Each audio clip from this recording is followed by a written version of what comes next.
రైతులకు నీళ్లు లేవు, కరెంటు లేదు.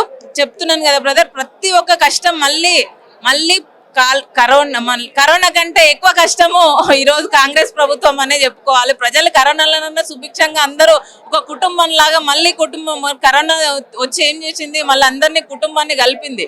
కానీ కాంగ్రెస్ ప్రభుత్వం వచ్చి మొత్తం కష్టాల పాలు చేసింది. కరోనా కంటే ఎక్కువ దారుణమైన పరిస్థితి ఈ రోజు మన తెలంగాణ రాష్ట్రంలో చూస్తున్నాం. కాబట్టి ఈ రోజు విద్యార్థులు కావచ్చు, విద్యార్థులు అనేక మంది విద్యార్థులు, హాస్టల్ విద్యార్థులు, కొన్ని లక్షల మంది విద్యార్థులను మన కేసీఆర్ గారు చదివిపించినారు. కానీ అదే అప్పుడున్న పరిస్థితుల్లో చాలా భిన్నంగా ఉన్నాయని, ఈరోజు పురుగులన్నం పెడుతున్నారని, లేకపోతే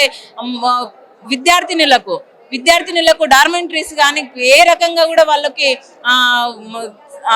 నష్టం చేస్తున్నారు. ప్రతి ఒక్కటి కూడా నష్టం కలిగిస్తున్నారు. ఏ రకంగా కూడా వాళ్ళకి కనీస వస్తువులు కూడా సమకూర్చలేరనే ఉద్దేశంతో ఈరోజు అనేక మంది విద్యార్థినులు రోడ్డు ఎక్కడ మనం అందరం చూస్తున్నాం. కాబట్టి ఈ ప్రభుత్వం, కాంగ్రెస్ ప్రభుత్వం పోవాలి, మళ్ళీ కేసీఆర్ గారు ప్రభుత్వం సుభిక్షమైన రామరాజ్యం రావాలని, రామన్న ఆధ్వర్యంలో రామరాజ్యం రావాలని ప్రతి ఒక్కరు కూడా కోరుకుంటున్నారు. కాబట్టి